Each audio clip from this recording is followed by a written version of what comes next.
So mga kababayan, medyo confused lang ako ngayon sa kumakalat na balita, lalo na itong binalita ni Vic Lima. Ito ay pahayag ng ito News 20 Eagle News na nagbalita nito. May pahayag daw si kagaya nito, title founder J0ma Sison inamin na umano na acting advisor siya ni Leni Robredo. Source Net25. So ngayon ay dahil yan sa balita mga kababayan, ano ba to? Nakakatakot naman itong ganitong sitwasyon. So search natin. Tapos sabi ni Barry, absolute lie, nababalo na yata yung writer. Desperate match, sabi ni sa Barry Gutierrez, itong spokesperson ni Leni Robredo. So, medyo mahaba-haba itong ano. So, ito naman, no? Ito yung sa ating editor, no? Nakikita nyo, meron ako ni screenshot na video, na picture. Ito, nakikita nyo. Na Ilusang Mayo Ono, support Leni Kiko. Kumbaga, worker groups, Kulusang Mayo Ono, formal nang in-endorse itong si Leni Robredo sa 2022 election. Vice President Leni Robredo, in short, in-endorse na ng KMU itong Kilusan Mayo Ono, itong sina Kiko at saka Leni Robredo. Diba? So bago yan, meron data yung ano dito, ito panoorin nyo, pakinggan. Member organizations. It has a membership of more than 2 million members in more than Makabayan or Bayan in short. It has a membership of more than 2 million. Saan ba yun? Sadali lang. Sumobra eh. The biggest of these is Bagong Alyansang Makabayan or Bayan in short. It has a membership of more than 2 million members in more than 1,000 member organizations. Its biggest component organizations are Kilusang Mayo Uno. So yan, hanggang doon na lang mga kabayan. Ang pinapakita ko lang kasi yung binanggit doon na Kilusang Mayo Uno. Ito siya yung KMU na binabanggit ni J0ma Sison doon sa kanyang speech. Ito yung old speech niya, no? At ito rin yun ang suportado kay Leni Robredo. At kung pupuntahan natin sa pahayag ni Senador Ping, ito, Senador Pampilo Lacson, pinag-iingat ang mga nasa kampanya ni Leni Robredo, baka maging bahagi raw sila sa coalition government kasama ang CPP, NPA, NDF. Yun ang pahayag naman yun. Dito naman sa Net25 na pahayag ay sinabi dito na itong CPP, nakalagay dito, caption na. CPP founder J0ma Sison inaming siya ang acting advisor ni Leni Robredo. So ngayon mga kababayan, hanapin natin yung video na yan para mapatunayan itong ating video na ito. So gagawin, i-search natin itong J0ma Sison. No? J0ma Sison. Ito, mayroong pinos yung inquirer to at 42 minutes ago. No? Nakalagay. Presidential candidate Vice Leni Robredo call fake news. Recently report alleged spokes being advised by founder J0ma Sison. She's currently being legal remedies against whatever spread that. So ito, walang katotohanan ng kwento ng advisor o ang ating kampanya ni Jose. Walang katotohanan ng kwento na advisor o advisor ko o ang ating kampanya ni J0ma Sison na hindi ko pa siya nakausap kahit ni minsan personal man o sa anumang paraan.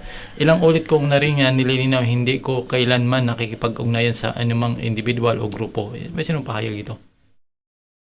Hindi. So, skip na natin dyan. Ito pahayag ni Kunti pakinggan muna natin ito konti, no? Ito. Kanyang partido ay isang pangunahing kontributor sa kampanya ni Vice President Leni Robredo. Siya rin daw ang tumatayong advisor ng Vice Presidente at ng kanyang tagapagsalita na si Barry Gutierrez. Sa isang pahayag, hinikayat ni Sison ang lahat ng partisan na magtiyaga at maging matatag sa pagsuporta kay Robredo na nangakong tatayo kasama ang taong bayan para sa paglaban sa mapang-aping sistema.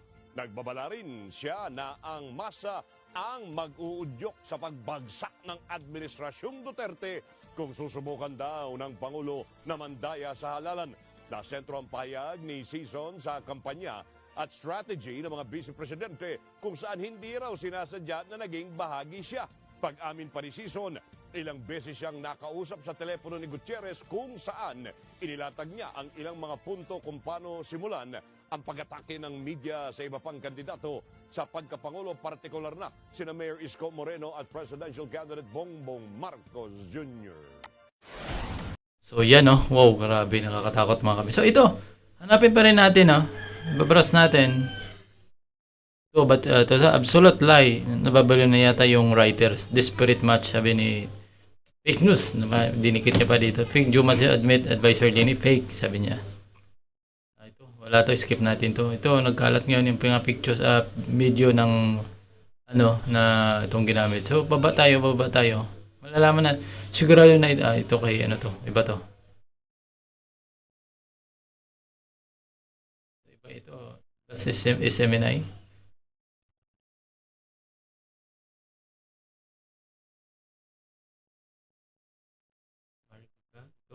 Sison,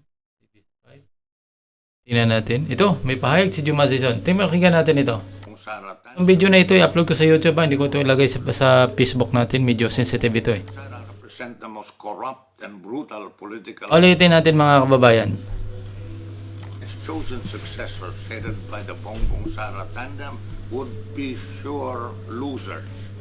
Bongbong and Sara represent the most corrupt and brutal political dynasties in the history of Filipino reactionary politics. Their claims to being winners by virtue of paid, slanted opinion poll surveys, social media troll armies, and use of state and corporate media have been proven to be false by the far larger and more enthusiastic mass rallies being mobilized by the Isa-Sambayan Alliance behind the opposition candidates led by the Robredo Pangilinan tandem. Unfortunately, the tyrant Duterte controls the bureaucracy and the military, especially the COMELEC. So, mga kababayan, interrupt ko lang konti. Ang purpose ng video natin kasi, hahanapin natin o baga ipa-fact check natin yung kumakalat ngayon na balita na si Leni Robredo ay kumbaga si J0ma Sison ay co-advisor ni ganito ito nakalagay sa post ng BB Sara sa baba idinideny ni Leni kasi sa Net 25 mga kababayan nagkalat ng kagaya nito makikita natin na co-founder J0ma Sison inamin siya ang acting advisor at mismo sabi ni dito sa balita kasi ng Net 25 ay mismo nakausap ni J0ma Sison nakausap ni Barry Gutierrez itong si J0ma Sison at ngayon malamang si naman itong sa taas balikan ko lang mamaya itong statement na ito sa Inquirer. Palagay ko dito si Barry Gutierrez ito na nagsasalita na parang sinasabi niya hindi pa nakita hindi minsan din niya nakausap itong si J0ma Sison for sure pero balikan natin itong statement ni J0ma Sison para makita natin kung gaano katotoo. Kasi ito yata pag tinignan mo kasi yung video ng Net 25 tingnan natin. Same yung legation, ang background na ginamit ng Net 25 dito itong kumakalat na video. Sigurado i-download natin ito muna. Sakaling na-download ko na. Sakaling i-take down yan ay meron tayong mamaya hanapan tayo ng so panoorin natin. Siguro napanood nyo na yung so itutuloy na lang natin mga kabay. Nahanap kasi natin yung kumbaga pinapack-check natin kung gaano katotoo yung kumakalat na balita ngayon. So tara, let's go. Panoorin natin itong 7 minutes na video ni J0ma. And the electronic vote count. He will do everything in his power in order to rig the 2022 elections and make his successors winners through fraud and terrorism. He's worried to death that if the opposition wins, he would be arrested and brought to trial before the International Criminal Court for his crimes against humanity. He's also afraid that the new government will prosecute and try him for plunder. At the same time, the revolutionary movement has promised to the people that they will go after Duterte and his ruling clique for engaging in mass murder and plunder. Since observing the gigantic mass rallies mobilized by Isa-Sambayan last month, Duterte has started to red tag the alliance of the Pink Party with the Makabayan Bloc and accused them of plotting a disruption of the elections. Why should they disrupt a process in which they are drawing the largest crowds of voters? Duterte has made a slip in speaking out his criminal mind. He indicates that he can make a false flag operation. He has also announced that he wants a seamless transfer of power, obviously to his chosen successors. This indicates that any time he can declare martial law and rig the elections in order to install his chosen successors in power. There is certainly, or at least a high probability, that Duterte will cheat or rig the 2022 elections, unless his U.S. imperialist masters would decide to disbelieve his assurance that his successors will be able to continue the dirty work of finishing off the armed revolution, openly chunk him and his crew for having already destabilized the ruling system and allowed the opposition to have their electoral victory, as in 1986, when Marcos could not take advantage of his electoral cheating. But why should Bayan participate in the 2022 elections if Duterte will be able to use his power to rig the elections, and there is yet no certainty that he can be thwarted beforehand or after the rigging, as in 1986. If you do not participate, and others also do not participate in the elections, then how can you arouse, organize, and mobilize the millions of people to prove, even before election day, that the topmost successors of Duterte are already discredited, isolated, and sure losers in the elections? If you call for a boycott of the elections, then Duterte and his clique will not even have to cheat, and you and the people will not have any reason to be angry about any cheating. It is not the role and task of Bayan, Makabayan Bloc, Bayan Muna, and other partyless groups to conduct themselves like the revolutionary forces of the people that are banned from participating in the 2022 elections and that are in favor of building the people's revolutionary government in opposition to the reactionary state. There are times when legal democratic forces can debate whether they ought to participate or boycott the election staged by the reactionary classes. But so far, with regard to the elections of 2022, there is still an opportunity wide enough for them to expose and oppose the electoral fraud and terrorism being prepared by the Duterte regime. If the Duterte regime succeeds in putting in power his chosen successors headed by Bongbong and Sara, there is the prospect of gigantic mass actions of the people rising up to prevent the usurpation of power as in 1986. But it is also possible this may not arise as quickly as in February 1986, because Duterte has already threatened to make a seamless transfer of power by declaring martial law in order to suppress the people and opposition forces through mass arrest, exemplary killings, censorship, confiscations, and other foul acts. In that case, the alternative for the people is to resist in ways similar to those of the people who have dedicated themselves to the armed revolution. And suddenly, the People's Democratic Revolution, through protracted People's War, will become stronger because of the grave political and economic crisis. Wala naman siyang binanggit dito.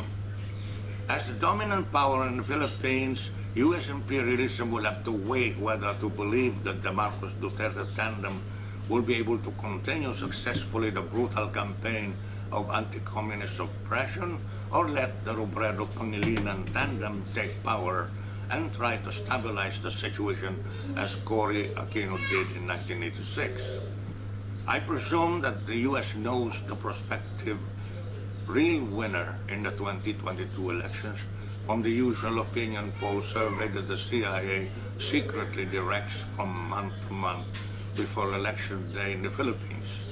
If an Aquino type of regime like that of Robredo Pangilinan will arise, we can expect the usual first 6 months to 1 year of the regime to be a period in which there will be public or third-party clamor for resuming the GRP and NDFP peace negotiations and the contending parties will have to make their best possible responses to such clamor.